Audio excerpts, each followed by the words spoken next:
ជំរាបសួរបងប្អូនទាំងអស់គ្នាមកណាមកទៀតហើយចាថ្ងៃនេះផងដែរបងប្អូននាងខ្ញុំមានវិធីធ្វើផាក់ឡូវងាយនិងឆាទឹកសៀងសម្រាប់ជ្រលក់ទាំងអស់គ្នាណាបងប្អូនចាបងប្អូនយើងត្រូវប្រើខ្ទះដែលវារៀងគីឡូអញ្ចឹងហើយរៀងក្រាស់បន្តិចអញ្ចឹងណាបងប្អូនដល់មកនាងខ្ញុំដាក់ខ្លាញ់ដាក់ស្ករត្នោតឬស្ករត្នោតវាឈ្ងុយបងប្អូនហើយយើងក៏ឡៅស្ករនឹងឲ្យក្រហមអញ្ចឹងណាបងប្អូនហើយខ្ញុំមានម្ទេសស្លឹកក្រូចខ្ទឹមសហើយ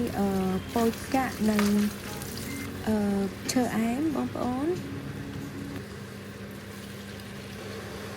កាពះគ្រឿងក្នុងទាំងអស់ហ្នឹងគឺខ្ញុំបានស្រុះវាហើយជាមួយអំបិលហើយបងប្អូនហើយទឹកខ្ញុំមានលាយទឹកស្អៀវខាប់បន្តិចណាហើយខ្ញុំរងាស់វាមកសន្ទុះសិនឲ្យវាមានជាតិក្រហមអញ្ចឹងណាបងប្អូន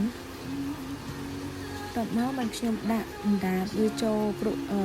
ណ្ដាតវាឆាប់ផុយជាងពួកពវៀនពួកកាពះហ្នឹងណាបងប្អូនតបមកខ្ញុំចាក់ប្រេងឆឹកខ្យងបន្តិច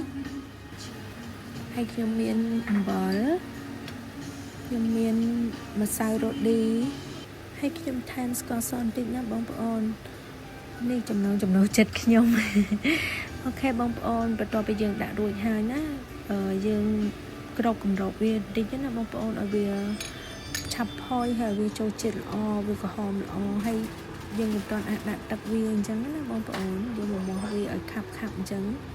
សិនមកប្រហែលជាកន្លះម៉ោងបងប្អូនគឺផុយស្រួលវាឈប់ស្រួលញ៉ាំមកបងប្អូនហើយមានតែប៉ុណ្្នឹងទេបងប្អូនយើងលួចថែមទឹកបន្តិចអូខេឥឡូវបងប្អូនយើងមកដល់វិធីធ្វើទឹកជ្រលក់ទាំងអស់គ្នាខ្ញុំមានសៀងក្លុកមួយហើយខ្ញុំដាក់អំបិលខ្ទឹមមកវាឈ្ងុយហើយបន្ទាប់មកខ្ញុំដាក់សៀងចូលហើយយើងរងាស់វាបន្តិចទៅបងប្អូនយើងដាក់ប្រេងខ្យងបន្តិចម្សៅស៊ុបបន្តិចហើយស្ករសបន្តិចតែប៉ុណ្្នឹងទេបងប្អូនព្រោះអីសៀងនោះវារៀងផ្អែមហើយអញ្ចឹងខ្ញុំអត់ដាក់ស្ករច្រើនទេខ្ញុំធំរហូតខ្ញុំអត់សូវចោលរឿងឆាអីប្រេងខ្យងវាឈ្ងុយណាបងប្អូនហើយបន្ទាប់មកយើងកវាហើយយើង